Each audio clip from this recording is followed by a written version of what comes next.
Como solemos hacer cada tarde, llega el momento del análisis. Por supuesto, los conflictos más mediáticos en el escenario internacional, la situación en Gaza, en esta guerra de Israel con Hamas, pero también el conflicto en Ucrania. Por un lado, la situación en Gaza parece hasta ahora controlada con un cese al fuego que, aunque puede parecer frágil, se logró.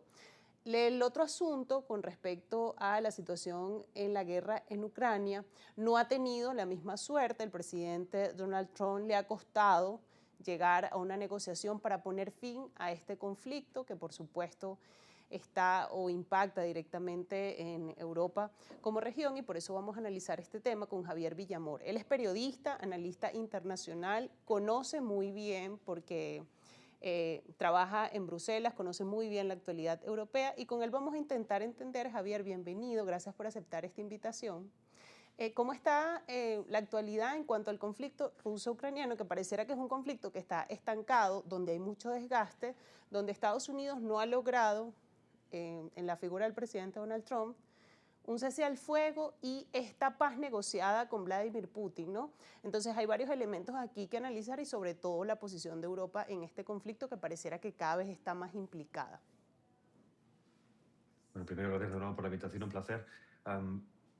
Como bien comentáis, es un conflicto encallado, en el que se pretende que haya vencedores y vencidos. Me explico con esto, ¿no? En toda la guerra, obviamente, hay vencedores y vencidos, pero lo que se intenta evitar dentro del lado occidental, hay dos vertientes, hay dos líneas de pensamiento. Una, por un lado, la más pragmática, que es la que entienden que esta guerra está perdida en el término clásico de la palabra, es decir, no vas a conseguir que los rusos se retiren mediante métodos militares. Eso es imposible, no se ha conseguido en 3 años, no se va a conseguir ahora. Cada vez, además, hay menos efectivos y, por lo tanto, menos disposición para seguir combatiendo. Y los que, bueno, pues entienden que se tiene que hablar con el Kremlin, es decir, que hay que sentarse a hablar, como se intentó en su momento al inicio de la guerra. Recordemos que hubo un primer intento de negociación de esa paz entre Zelensky y Putin al poco de comenzar la guerra, a los pocos meses, que fue truncada por el Reino Unido, en concreto por el personaje de Boris Johnson, que últimamente está también en muchos medios de comunicación por esta serie de informaciones que se conocen como los Johnson Files, en los que, por intereses de algunas empresas armamentísticas británicas, se trabajó para evitar que esta paz llegara a buen tiempo, llegara a buen puerto, por lo que entonces se entiende que hay una presión del lobby armamentístico británico, desconocemos de otros países, pero principalmente británico, para que esta guerra continúe. Por el otro lado, lo que pretende Rusia es bueno, anexionarse como se anexionó en su momento en 2014 la península de Crimea. Ya tienen control de todo el Donbass, ya ha iniciado la reconstrucción de gran parte de esos territorios, por ejemplo Mariupol, y por lo tanto, y también hay una gran aceptación por parte de la población rusoparlante. Son rusos, digamos, de origen, si lo queremos ver así, pero principalmente el conflicto en su momento a nivel regional fue porque bueno, los rusos pedían más autonomía respecto a Kiev. No pedían salirse del país, muy parecido, por ejemplo, a lo que teníamos en su momento en España, diferentes autonomías con diferente nivel de gestión, y esto se llevó a una guerra civil. En fin, obviamente entraron las dos partes, y eso ya lo sabemos. Ahora estaban encalladas principalmente por esto, porque Bruselas, desde que ha ganado Donald Trump, recordemos que hasta ese momento Bruselas, Washington estaban perfectamente alineados, los demócratas con los gobernantes europeos en la misma línea, más guerra, más guerra, más guerra, más guerra. Donald Trump llegó a la presidencia prometiendo acabar con esta guerra. Es cierto que todavía no lo ha conseguido, también es cierto que lleva menos de 10 meses, por lo tanto tiene todavía mucho que hacer, pero es cierto que está mucho más cerca del fin que antes, ¿no? Entonces, en este caso, lo que quiere Donald Trump es, oiga, hay que sentarse a negociar, intento hacerlo, al menos eso dice. Otra cosa es que luego los rusos también son rusos, no son tontos, y obviamente también siguen avanzando mientras puedan. Pero por el otro lado también es cierto que a nivel europeo no hay un consenso, ¿no? No ha habido un consenso antes, tampoco lo hay ahora, ahora menos, porque la figura de Donald Trump genera incomodidades, depende para quién. No es que sea el presidente de Estados Unidos, para muchos aquí en Europa es una especie de dictador demoníaco, cosa que parecía que Biden no lo era antes, pero bueno, ahora Trump sí. Y eso genera obviamente también políticas, peleas internas ideológicas y políticas dentro de Europa. Hay una obsesión en este caso por seguir financiando a Ucrania, cueste lo que cueste, una picadora de carne completamente esa guerra, pero siguen intentando encontrar vías de financiación. La última apuesta son 140.000 millones de euros que han bloqueado la semana pasada en el Consejo Europeo Bélgica, porque dice que no tiene ningún sentido ir hasta este punto con esta guerra. Otro lado también es hacerse, apropiarse con los 200.000 millones de euros congelados de los bienes de los rusos en el exterior, cosa que también, en palabras del representante belga, dijo que ni siquiera se hizo eso con los nazis después de la Segunda Guerra Mundial, ¿no? Por lo tanto, estamos en un momento de escalada en el que también parece que desde el punto de vista europeo, o al menos lo entendemos así cada vez más personas, es que se está buscando esa escalada, porque la retórica del miedo funciona muy bien, ¿no? Hace unos años tuvimos la pandemia, perdieron cierto control por las políticas que llevaron a cabo, ahora tienen la guerra y la guerra es la excusa perfecta para poder imponer censura mediática, censura del relato, censura política, porque hoy en día aquí en la Unión Europea, simplemente con proponer la idea de una paz dialogada, se te considera un traidor, ¿no? Y una especie de apestado a nivel mediático y a nivel político. Vemos países como, por ejemplo, Hungría, Polonia en su momento a través de la presidencia, ahora los checos, y cada vez más voces están pidiendo que se llegue a ese acuerdo, pero Bruselas se niega, porque también en este aspecto sería reconocer un error que sabemos que políticamente es muy difícil de admitir, ¿no? Que estábamos equivocados en un principio, hemos llevado a Ucrania al colapso, porque Ucrania es un país completamente colapsado, que es un estado fallido, por así decirlo, en el que únicamente, además, no sabemos dónde va gran parte del dinero, porque ya también se ha conocido que tanto el dinero en armas como el dinero en apoyo económico, hay parte de ello que ha reconocido Kiev que ha desaparecido, que no saben dónde está, ¿no? Entonces, pues podemos hablar de mercados negros de armamento, podemos hablar de paraísos fiscales multimillonarios, los grandes oligarcas ucranianos viviendo a cuerpo de rey en Occidente, y por lo tanto esto está desgastando también la imagen europea. Como digo, es un momento de enquistamiento nunca antes visto, en donde los rusos obviamente sacan ventaja mientras Occidente siga perdido, en donde las empresas armamentísticas siguen sacando negocio de armas mientras se siga vendiendo, pero en donde Occidente pierde todo la razón de ser, ¿no? Porque se está vendiendo que Ucrania es un país democrático, transparente, cuando antes de ayer todo el mundo, todos los medios occidentales ponían a Ucrania como el país más corrupto, uno de los países más corruptos del mundo. Javier, hay otros elementos también importantes aquí. No prosperó esta posible reunión entre Putin y Donald Trump en Hungría. Además, esto significativo, ¿no? Por la postura que ha tenido el presidente Orbán con respecto a las medidas que ha tomado la Unión Europea. Por otra parte, este viaje de Zelensky que pide los Tomahawks, que esto lo que hace es atizar mucho más el conflicto. Entonces, entender esto y el apoyo que le sigue dando Europa a este conflicto, es posible vislumbrar un acuerdo para...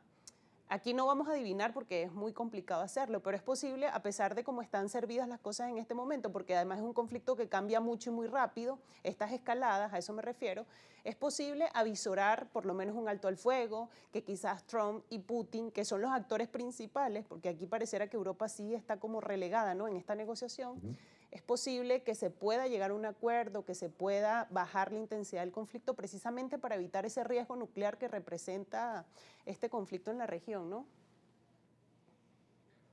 Bien, hablando en plata pronto y mal, como decimos en España, no se va a llegar a buen puerto mientras haya un grupo que quiera guerra. ¿Con esto qué quiero decir? Obviamente, por parte occidental no pueden admitir una derrota total. No se puede admitir. Hay que llegar a una parte, a un encuentro. A partir de ahí, es decir, a partir de que todas las partes se quieran sentar a hablar, ahí empezará a disminuir el conflicto, ¿no? Es cierto que es un conflicto, digamos, sigue siendo un conflicto armado, pero no son los inicios de la guerra con la invasión, y tampoco, por ejemplo, también estamos en una fase muy parecida a la de Irak después de la invasión, ¿no? Hay ciertos focos, el frente está establecido, hay focos de tensión, hay muertes, hay enfrentamientos armados, pero no es un conflicto abierto, ¿no? No está completamente descontrolado. Esto nos lleva a pensar, según las fuentes, al menos que he podido consultar a un lado y otro, que saben muy bien que es un conflicto que se puede llevar a 10 años tranquilamente si se desea, ¿no? Se deseará llevar este conflicto en tanto en cuanto se quiera seguir desestabilizando a Rusia. Recordemos que hay un memorándum de un think tank, digamos, conocido como RAND Corporation, que es de los más importantes militares de Estados Unidos, en el que se hablaba que precisamente para desestabilizar a Rusia se necesitaba forzarla a un conflicto. Por lo tanto, a Estados Unidos, al bloque de la OTAN, le interesa tener a Rusia ocupado en Ucrania, aunque a Rusia también le interesa a Ucrania en el sentido de seguir probando armamentos nuevos. Últimamente creo que han sacado un nuevo modelo de un misil balístico, si no me equivoco, de constante fluctuación, por lo tanto puede estar continuamente volando hasta que sea necesario. Esto a China también le interesa porque ve cómo diferentes armamentos se están probando en suelo ucraniano y puede testear la respuesta de Estados Unidos a este tipo de guerras. Y le interesa también a Estados Unidos porque si también China está con Rusia de alguna manera mano a mano viendo cómo poder sobreponerse a todos estos conflictos. Es un conflicto que ya hablamos en su momento hace muchos años. Es un conflicto completamente diferente a lo que hemos visto hasta este momento. Es un conflicto que, por desgracia, Ucrania es un país fronterizo, es un país pivote, es un país que está entre dos zonas de influencia, de choques de placas tectónicas completamente opuestas en este momento, que es el bloque occidental y el bloque ruso o bloque chino. Y por lo tanto no va a ser fácil que esto se rebaje hasta que, repito, todas las partes se sienten a negociar y quieren negociar, porque aquí no solo es Europa, Estados Unidos, Rusia, es también Ucrania. Y Ucrania es, por desgracia, no es un país independiente y es un país que dirá lo que diga la Unión Europea. Y de que en este caso sobre todo Londres. Si nos fijamos en las últimas reuniones, así como por ejemplo Washington le decía tienes que parar, Ucrania, Kiev, tienes que admitir esto, tienes que sentarte a negociar, inmediatamente después los líderes europeos llamaban a Zelensky para decirle no te preocupes que continuaremos financiando tu guerra. Por lo tanto, es realmente complicado que esto desescale, tal y como, repito, tradicionalmente entendemos las guerras, ¿no? Esto es una guerra proxy, es una guerra de pruebas tecnológicas. Hemos visto cómo a Ucrania le han funcionado perfectamente los drones, cómo se está perfeccionando el uso de estos drones también para el nivel occidental, cómo Rusia también está probando un nuevo tipo de armamento, como en su momento también fue la guerra de Siria, la guerra de Irak, la guerra de Afganistán, Libia y otras tantas, ¿no? Es un conflicto muy asimétrico. Y mientras tanto, la Unión Europea trabaja para la adhesión de Ucrania en la Unión Europea.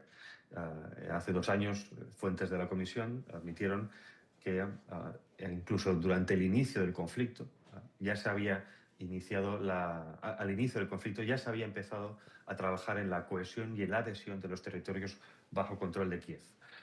Por lo tanto, es muy difícil en este momento saber qué va a pasar. Cuanto más se avance, ahora se está intentando construir esta Unión Europea de segunda división.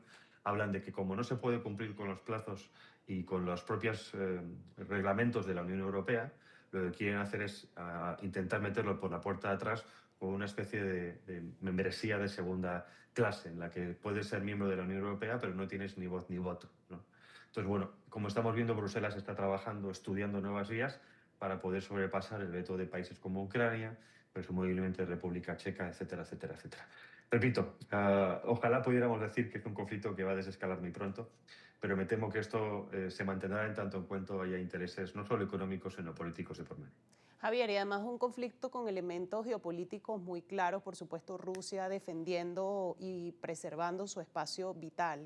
Los teóricos geopolíticos hablan muy bien de esto, del leverage round, y es parte de lo que Rusia, ¿no?, defiende en este conflicto. Yo te quiero agradecer por habernos acompañado esta tarde, por habernos brindado este análisis tan completo. Estoy segura que la audiencia con este análisis comprendió un poco más lo que está ocurriendo entre Rusia y Ucrania. Y bueno, desde aquí intentaremos seguir haciendo estos análisis para que la gente pueda entender qué está pasando allí y qué implicaciones tiene esto a nivel global, ¿no?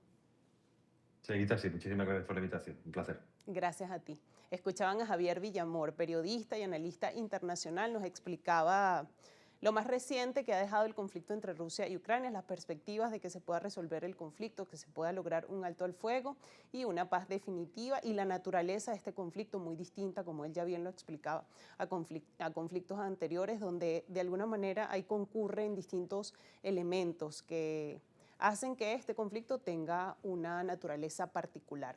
Tras este análisis vamos a hacer una pausa en esta edición de Brújula Internacional y al regreso seguimos analizando y conversando sobre otros temas.